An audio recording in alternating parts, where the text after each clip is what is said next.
Welcome to America's Top Rebbetzins. May this class be for Refuah Shalema, for Joah Bart Miriam, Elea Eliana Bat Frimet Bela, and also for Devorah Bat Zilpa. Please click on the subscribe button to subscribe to us on the America's Top Rebbetzins YouTube page, or click follow to follow us on your podcasting app so that you are the first to know when an inspiring new episode is posted.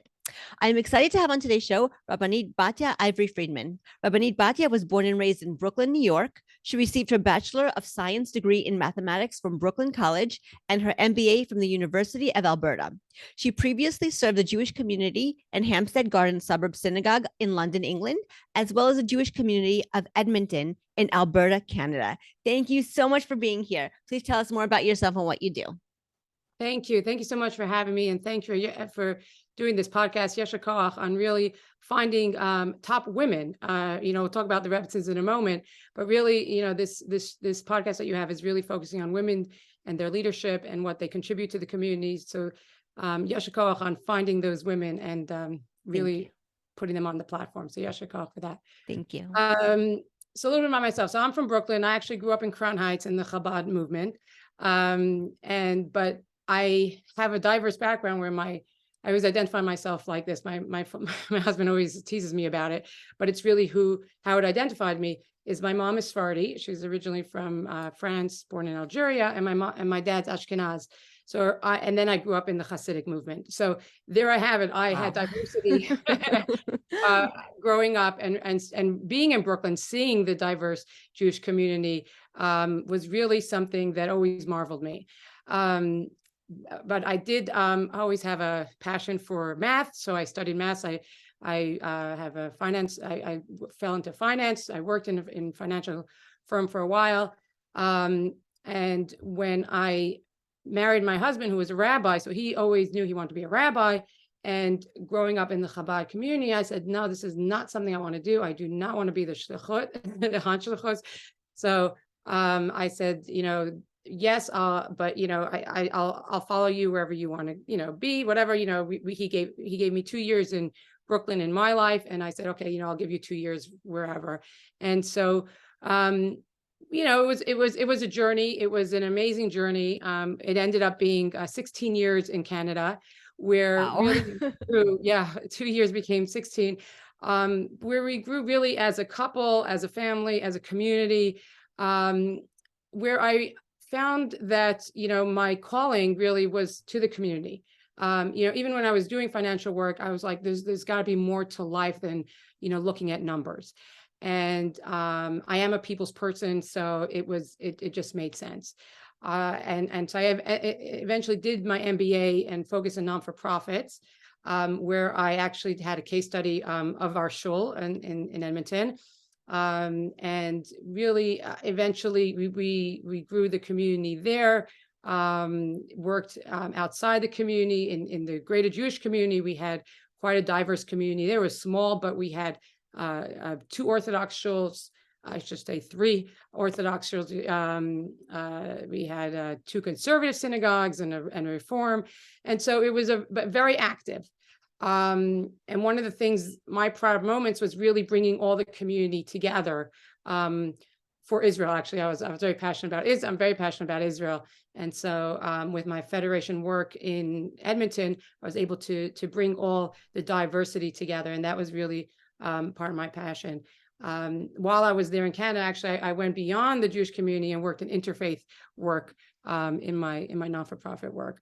So again, the diversity and bringing community together was always where I found myself. And I found, being in the clergy sphere was an opportune, advantage that came to me that I was able to use for bringing, making the world a better place. That's beautiful. I love that. I love that your mission was to bring the community together, the diverse community. You weren't afraid of it. You just went right into it and you just brought the whole community together. It's amazing. And I just want to ask you, I know that you mentioned before we started that you were going to be organizing something very, very interesting, a Kosher Food Expo. This is so exciting. Yes. So in my journeys, we went from Canada to London and back. We're back in the States now in New Jersey.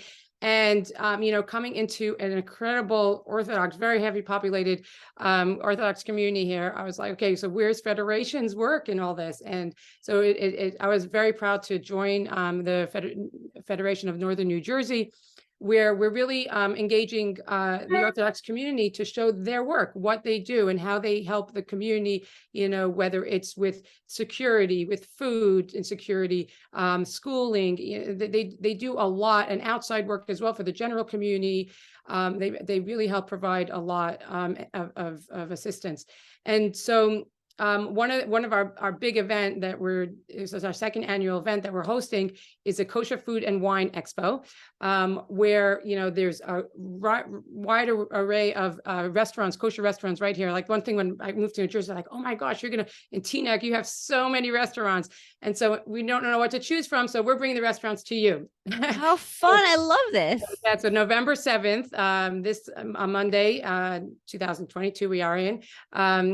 We're going to have at Ahavath Torah, Congregation Ahavath Torah in Englewood. Featured, we have Elon Kornblum, who's the great restaurant kosher guy for big foodies.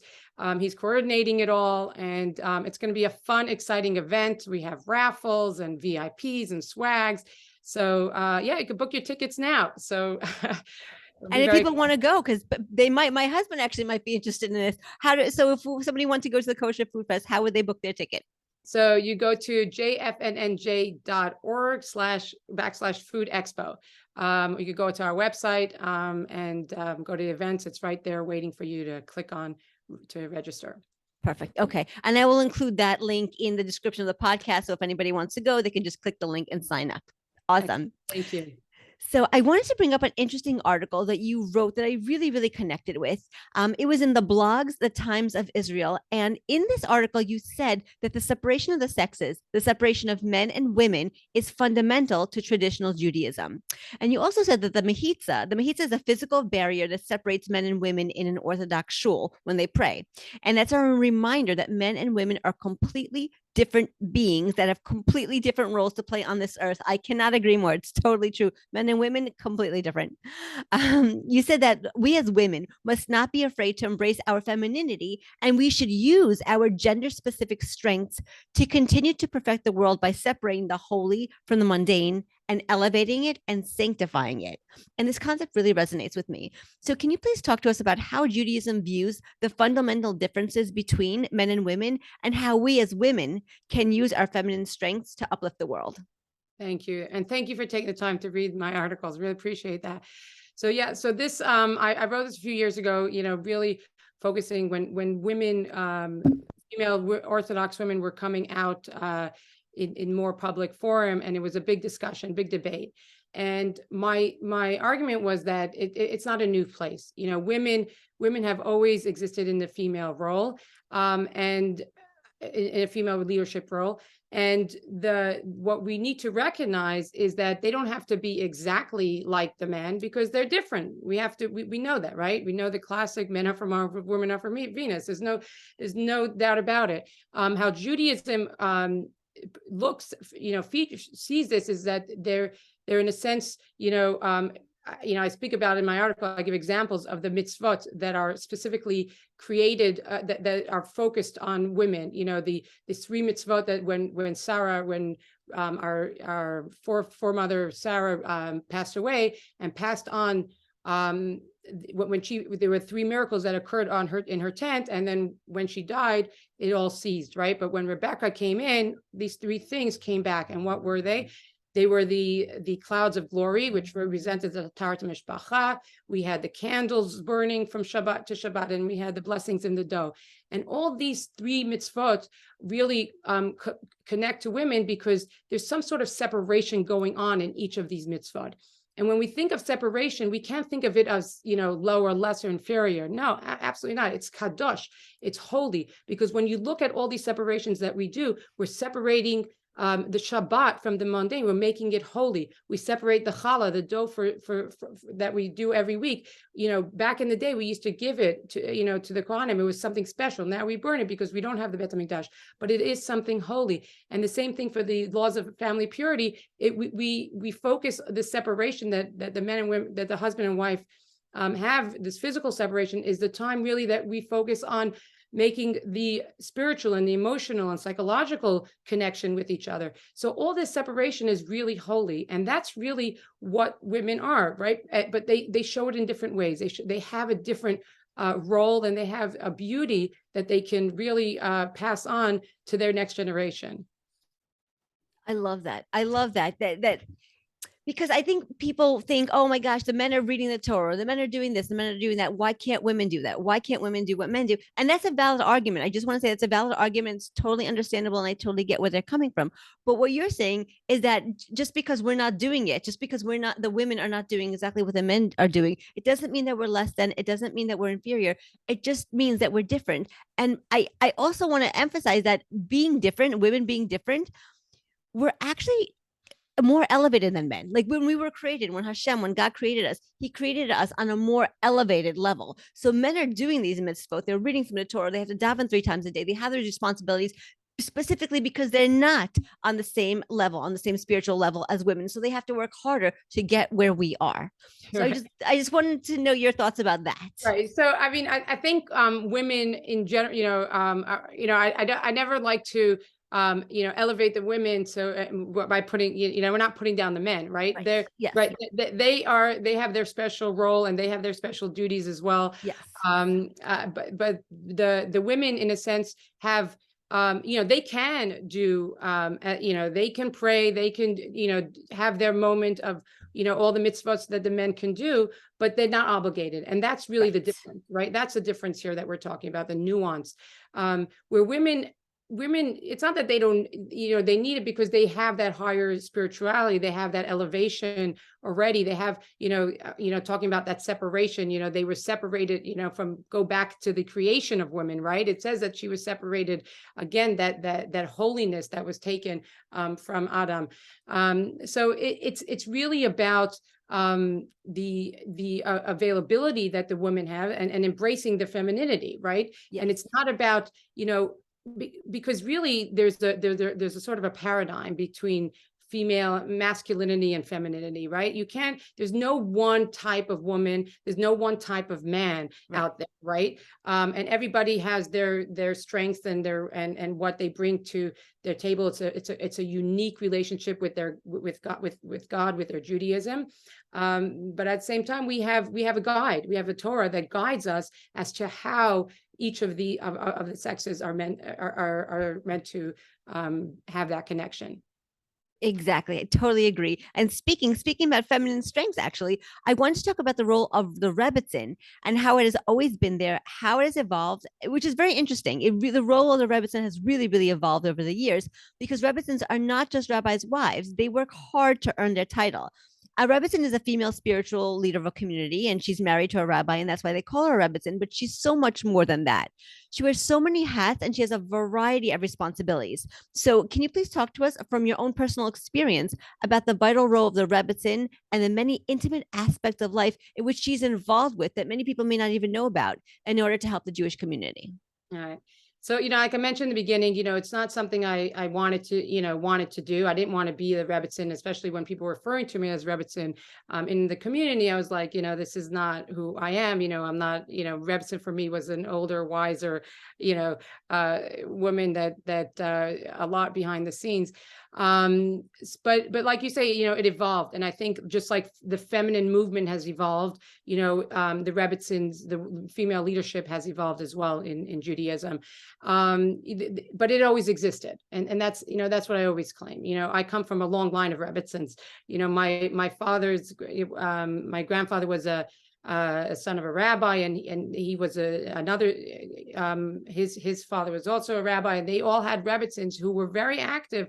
But behind the scenes, we don't hear about them. If you do research, you see that they were actually referred to as Rabbanits back then, right? It's not a new term that we always had rabbis' wives.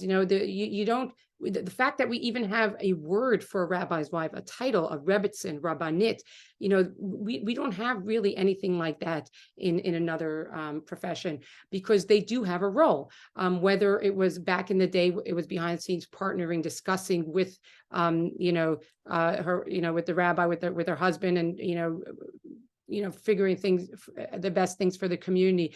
But as, the world changed, the women became, more out, and that's with the time, with how things evolved. And so too the women's, the role of the Rebbetzin. There was a more public figure for her. There was a more public space for her, whether it was her speaking and teaching and learning, whatever it may be. Again, there isn't a specific description for a Rebbetzin. Each community has different needs, have different requirements, and each rabbi, it's a partnership, right? So depending on who the rabbi is and what his strengths are, there's that compatibility with his spouse, right? And what that individual chooses to do. It's like I always say, you have to take ownership of it. In the beginning, when I first started out, I saw there were gaps that needed filling in the community, and that's where I was. Whether it was a youth director, whether it was pastoral care, whether it was a hospital chaplain, whether it's cooking meals, I saw that there was something needed, and that's what I filled. And so there isn't a specific definition, and I want to even go beyond actually the title. I know I spoke about the title, but I think I think that you really show this in your podcast, where you don't only have Rebbetzins. I know it's called the top Rebbetzins, but it's really about female leadership. And I think that any woman, and even, a man, I would say, I know this is about women, but I'd say anybody who commits themselves to the community, who gives of themselves, whether, pastorally, teaching, being there is really a Rebbetzin, right? That's what they do. They're caring for it. Yes, being married to a rabbi, you have that added advantage. You're given a community right away. And if you're not, you have to work a little harder. And those women are amazing at what they do. I've met so many women that I've really ordained. I'm like, you are a Rebbetzin now, because you look at the amount of work that you're doing for the community, and yasher koach to you. So it's really about what the community needs. It's really about who the individual is, and how to work together to make, contribute to making this world a better place. Right, exactly. That's exactly the point. And I love that everybody's working together to contribute to make the world a better place, and everybody has their own strengths. And what I really want to emphasize is that, just like you said, you don't have to have the title of Rebbetzin, and you don't even have to have any title of anything. You don't have to have any degree. You are who you are because that's how you were created.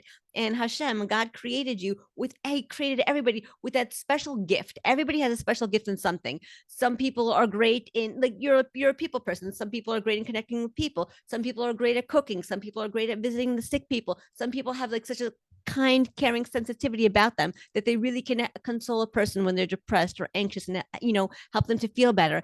And when everybody uses the strength that they were given, they rise up to the occasion, and they're really using their gifts to really connect with the community, connect to others, and give for a purpose. So I think it's so beautiful. Absolutely. Yeah, no, for sure. And I think that's what really Judaism's about. It's about having the diversity, getting back to the beginning of my conversation, where, I grew up in a diverse home.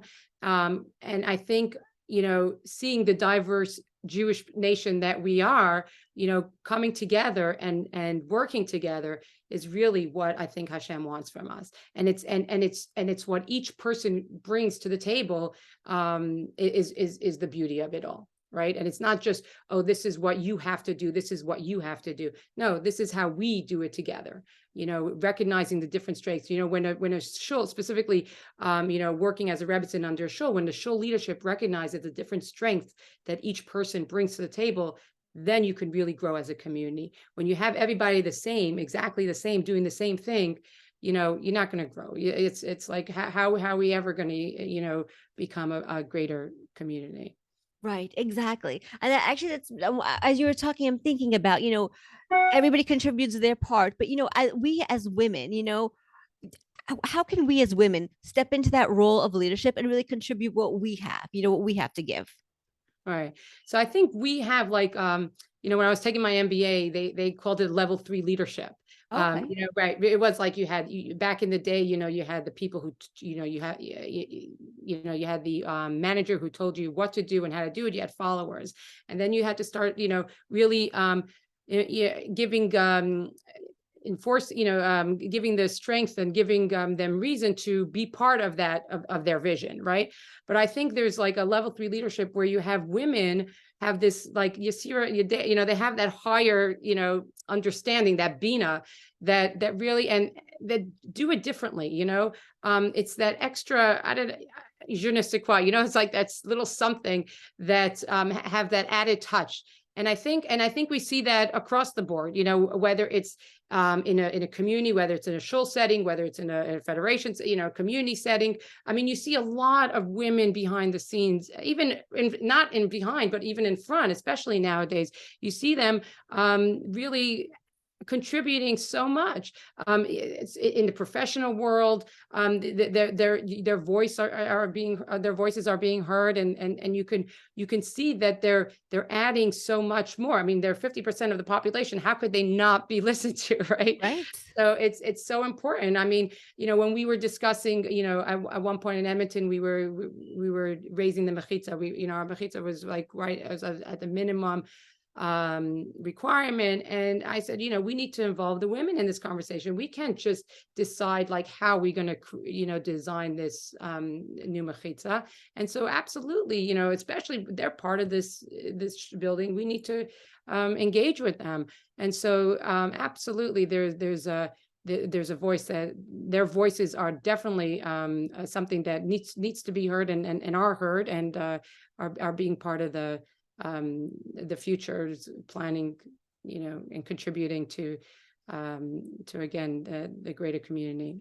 Right. And I love that. I love that you want to incorporate the women's voices and you want to get everybody's, thoughts and opinions and ideas. I think that's so important.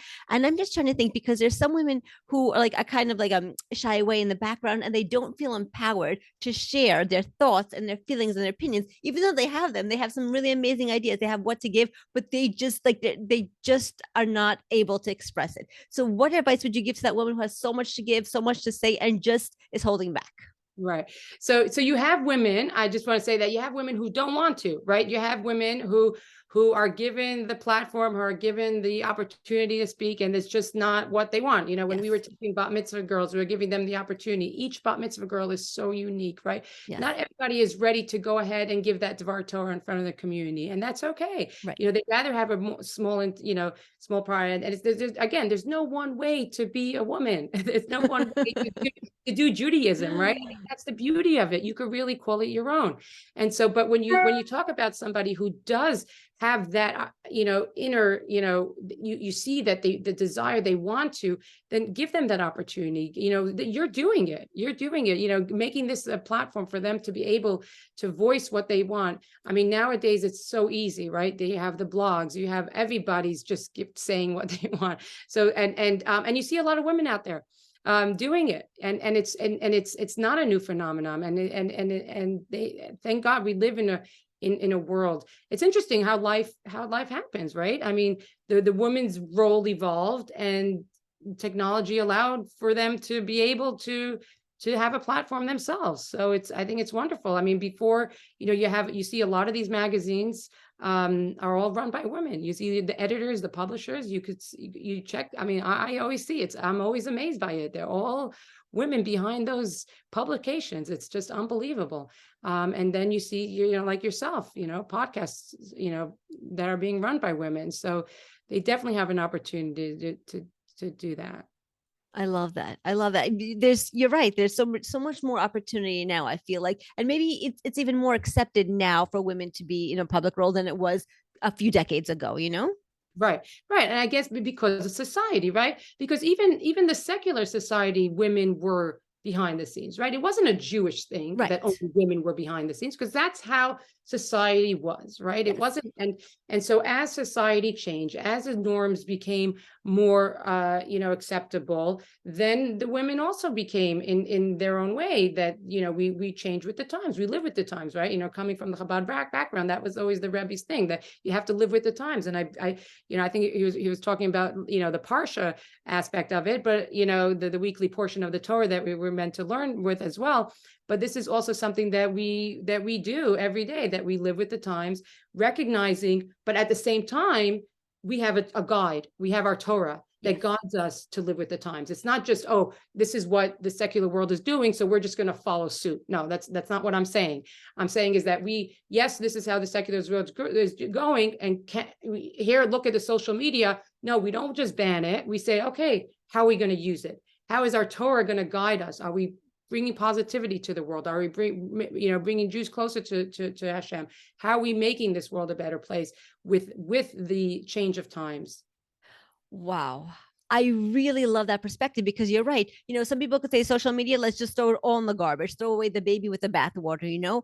But here you're saying, which is so true, is that you can take whatever it is and elevate it. Like we were talking about earlier in the conversation, how women can really elevate and sanctify the mundane. And using social media to bring Torah. There's so many interesting platforms. Like even on Facebook, there are Torah specific groups on Facebook. There's Torah Anytime. There's Torah Cafe if people want to listen to shiurim. Even on regular YouTube, you can Google Rebbetzins and you can listen to a whole bunch of different shiurim. It's really, really interesting how you can take something that could be used for the bad, that has potential to be used for the bad, but you can take it and elevate it and use it for the good. I think that's like what we're really, really talking about, how each person has that potential to take who they are, to take the gifts that they were given and elevate those to be used for the good. I love it. Yeah, absolutely. And we have a guide. It's not like we're just, going, without anything. Again, I can't stress enough that we have Torah, we have scholarship that can show us how and what to use at the right time. Yes. Yes. And so speaking of guidance, I have a very interesting question for you. So mothers, just like Rebbetzins, must teach our children that while we need to interact with people in the world around us, we always need to remember that we are Jews and we are holy and we are separate. And so women are entrusted with the task of passing on our Jewish traditions from generation to generation. And I know that your mother instilled a love of Hashem, of God, of Judaism in you and your siblings. And so many women are trying to do exactly that with our children today. But with technology and modesty and assimilation in a rapidly changing world, this task could be quite difficult. So can you please share with us, like that tradition, that Torah that we were talking about, some ways that your mother instilled a love of Judaism in you and made you proud to be Jewish, so that we can hopefully partake in her wisdom and apply that to our own families? Yeah, thank you. So yeah, absolutely. Again, the diversity that I grew up in. So my mom being Sephardi, my dad Ashkenaz, very different Judaism. Yes. And more diverse is that my mom didn't come from a learned, background, right? Where my dad was the one who was praying, doing his thing. And you would think, oh, that's what Judaism is all about. But while I appreciate everything, all the prayers my dad did and all the laws that he kept by and the halachot and that he still makes us crazy for, my mom is the one that really instilled the love of Judaism, because she always had God in her life. Wherever she went, it was like, it's just as simple as, God's going to help me find a parking spot. I know how, and he always does. And he always does. And she's also about Chesed. She was constantly doing a mitzvah, always she's a yes woman. Anybody who asks her anything, she could never say no. You needed any help, you needed a driver, you needed anything, she was always there. And so and she knew, because that's what Judaism is, that's what God is. And so her love for God and her love for Torah, even though she might not have prayed every day, even though she might not even know Hebrew, still today, but she knew that was important to her. And that's what she instilled in us, knowing that, God is always here.